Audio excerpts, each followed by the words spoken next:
Good evening, ladies and gentlemen, and welcome back to another episode of Tsukihime. When last we left off, we were on our way to our possibly final confrontation with Yumizuka Satsuki.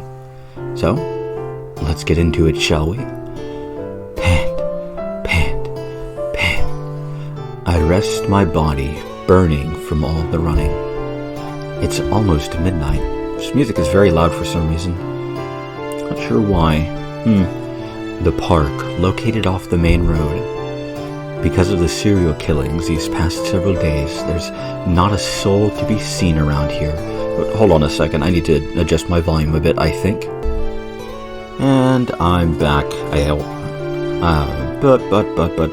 don't want OBS to get pissy because I'm adjusting volume while it's recording, because it's had issues with that in the past with specifically these headphones. Oh well.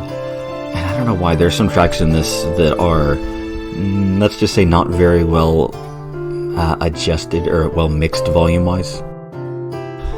Quite a bit louder than others. Anyway, because of the serial killings these past several days, there's not a soul to be seen around here. Thump. My heart beats loudly. My throat dries up from the tension. If the phone call that Hisui received was from Yumizuka, then she has to be waiting for me here, or waiting there for me.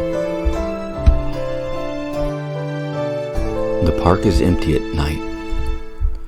There isn't a sound under the moonlight. I don't know why, but a chill runs through me. St. The back of my head numbs. A horrible chill, as if my body freezes to my fingertips. I try to catch my breath. In contrast to my cold body, my throat is scorching. It's dry with thirst. I put my hand in my pocket. I just wanted a blade in my hand. Why? Just a faint headache. A low temperature. My mind is cool like ice. Something is strange. The park, it feels like something bad is around here. Just what am I afraid of? I shake the headache off and walk deeper in. There's no one around here. A terribly dark and lonely place to meet someone. There, someone is crouched, breathing raggedly, her face pale white as she scratches her throat in pain. Without a doubt, it is Yumizuka Satsuki. Yumizuka? Her figure is tormented. Without a thought for what happened last night, I run towards her. Wait. Yumizuka stops me without a word. Wait, Shiki-kun. I'm glad you came, but I don't want you any nearer right now. Please, don't come any closer. Her breathing looks painful. Her body convulses as she speaks, as if she's about to collapse any second now. Don't be stupid. I'm not going to leave someone looking as painful as you alone. No, I'm okay. You came, so I'm fine now. Forcing herself up, Yumizuka smiles at me. What's going on, Yumizuka? Why haven't you been home? What was that about yesterday? Why that? That what? That, you know what I'm talking about. If you mean yesterday, well, you saw what happened. I told you, I killed all those people, didn't I? She answers frankly. It's almost as if she's laughing at my feelings of denial. Then, the recent killings in town were all you were doing, Yumizuka? I don't like to say it, but that's the way it is, yeah. What the hell do you mean? That's the way it is. Reminded me of the song from Red Dead Redemption 2. Man, I love that game. I should replay it. It's just the way it is. I killed those people and I'll keep on doing the same. I can't just lie about, can I? Yumizuka, you... Please, stop calling me that. I'm calling you Shiki-kun, so it's only fair for you to call me by my first name too. What? I take a deep breath. Yumizuka is still like before. Even though she acts like she used to, she says some pretty scary things. When I think about it, I look foolish. I can never talk to you like this for all the years I watched you from afar. Yumizuka? I was always watching you, Shiki-kun. Even before I was saved in that warehouse, I was always watching you. I'm really a coward. I always just agreed with the people around me and smiled when it seemed bright. Before I knew it, everyone was treating me like an idol. So school wasn't fun for me. But that changed after you talked to me in the second year of junior high, Shiki-kun. It's not something you'd remember. How can I put it? You were always natural, never showing off. Probably you didn't even think about what you said back then. What can I say? Just as Yumizuka says, I remember nothing. I don't know what I said to her, or even if I had talked to her back then. It's okay. Don't make a face like that. You're only hanging out with Inui-kun, so it was normal for you to ignore other classmates. But that was okay. I was happy just being in the same class as you, Shiki-kun. It was my goal to talk to you and to let you call me Yumizuka-san. Now that I think about it, it was too small of a wish. She recalls nostalgically those ancient days, like she's remembering something that happened a long time ago. I was always watching you. I knew you'd never notice me, but I watched you anyway. Well, to be honest, I'm happy, but... You like me, Shiki-kun?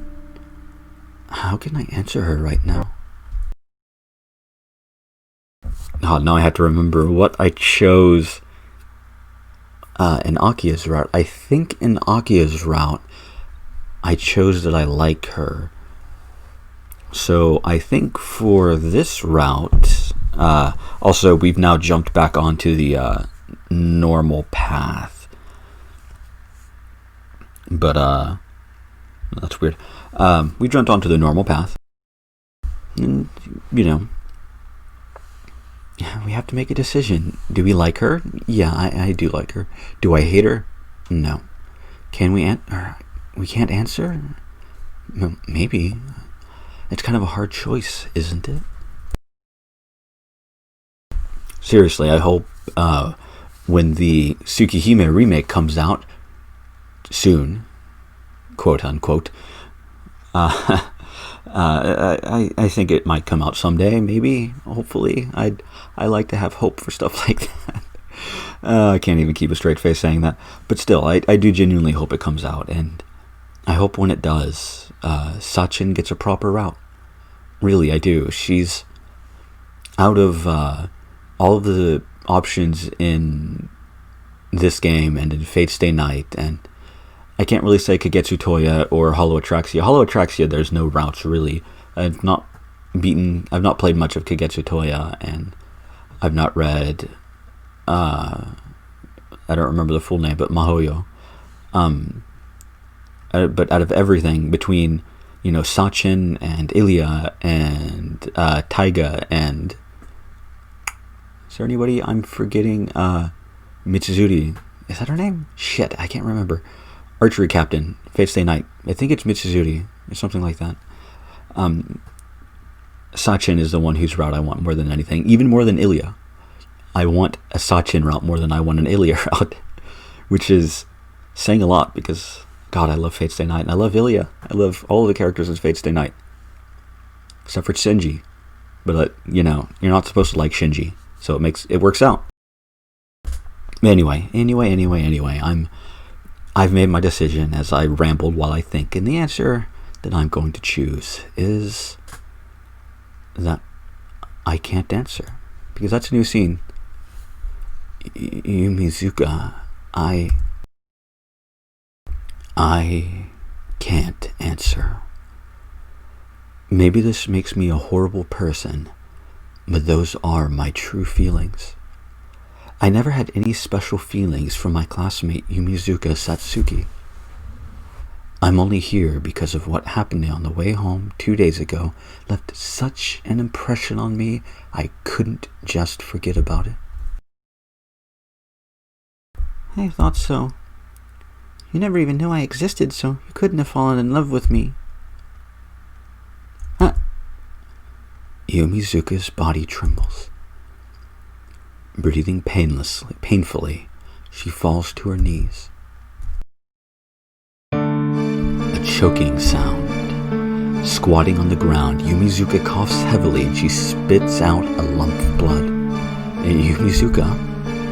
This time, I do rush near her. Yumizuka, are you okay? Yumizuka? I put my hand on her heaving shoulder. I feel a chill.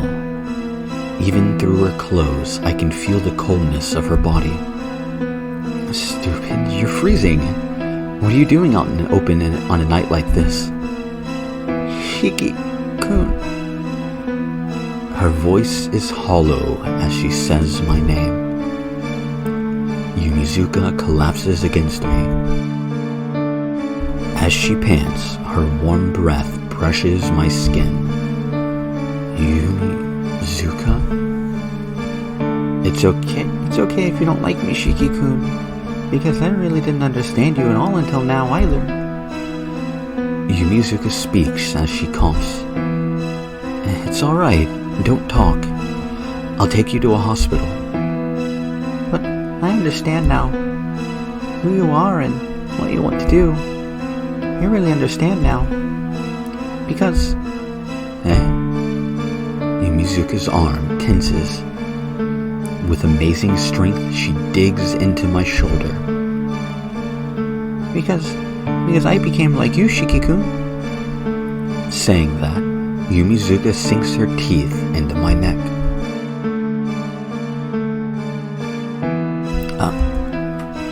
Fading. My consciousness is fading. Yumizuka's fangs dig into my neck. I'm being drained, as if all the life in my body is liquefied and sucked out. Without strength, there are no thoughts. So, my consciousness is not fading. It is simply being destroyed. There are no thoughts. I know I'll die if I stay like this, but I can't even kill this woman. All the same, from somewhere beyond my mind, my blood begins to boil. Yumizuka. Both my arms push her back out of reflex. She falls right on her behind. What are... I stand up. But I can't. I'm so exhausted I can barely even lift an arm. Yumizuka sits as if in a drunken stupor. I can't see her face clearly. Everything dims as my consciousness fades. I can't control my body either. All that exists is the pain in my neck. Blood gurgles forth. Yumizuka's teeth marks remain in my neck. And through those 2 deep holes, something black is being poured into my body.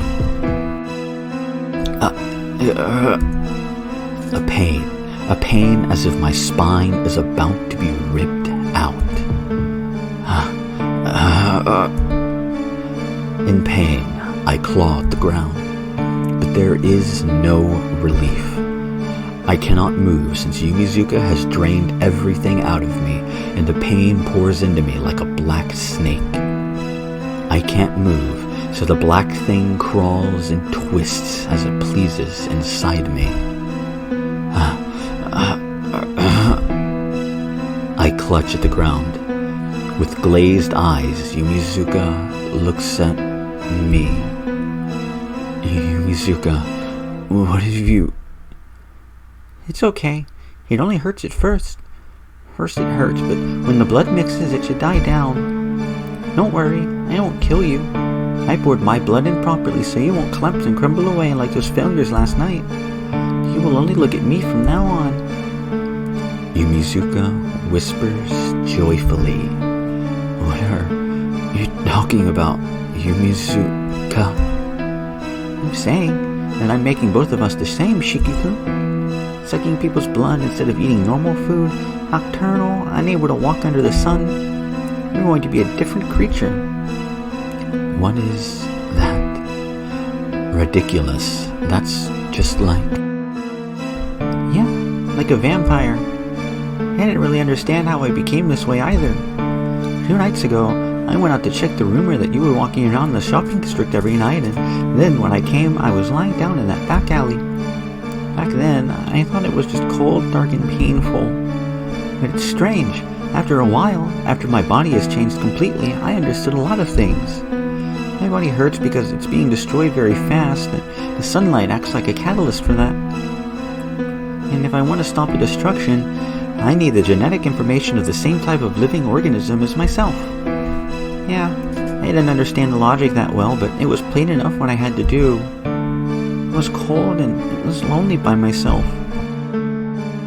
I didn't want to disappear, so I just grabbed a random person and sucked his blood. And you know what? It was really delicious. The pain went away and I thought I could do anything. But it was so nice that before I realized that it was all gone. The man was all shriveled up like a mummy and I felt really bad. I thought to myself that I was turning into a monster both in mind and body. But I had to do it in order to live. Like I said, I didn't kill them because I hated them. I suck the blood the same way that you people eat animals. So I decided not to think about it too deeply. What is this? Is it okay to kill other people in order to live? But it seems I've become a proper vampire. Tonight's meal was quite fun. Till now I've been sucking blood since I was cold and in pain, but now that I'm getting the hang of sucking blood, it's becoming more interesting. You understand, don't you, Shiki-kun? You are a much better killer than I am. What are you talking about, Yumizuka? Didn't I say it before? I was always watching you, so I know your gentle side and your scary side. I never talked to you because I didn't understand your scary side. But I understand it now. You're really the same as me. Hey, Shiki-kun, even you were thinking you wanted to kill someone without love or hate or anything to do with it. Don't be ridiculous. I've never even once thought about that. I'm not being ridiculous. I never understood the fragile air about you, but now my body has changed and I can understand. Shiki-kun, you just being there is flirting with death. That's the kind of person you are. Like me, someone has to kill people. You need to kill others is the same as the need to breathe, right? You know, I was really happy yesterday. It's the first time I was happy after becoming this way. Because I finally understand you, Shiki-kun. I never really knew you before. Shiki-kun, you're the same, right? You see someone and for no reason your heart throbs and your throat goes dry. Seeing red, you enter a stupor like you were drunk from alcohol, right? Stealing the life away from others, extinguishing the life of others, isn't it so exciting? So fun. That's a lie. That feeling, I've never...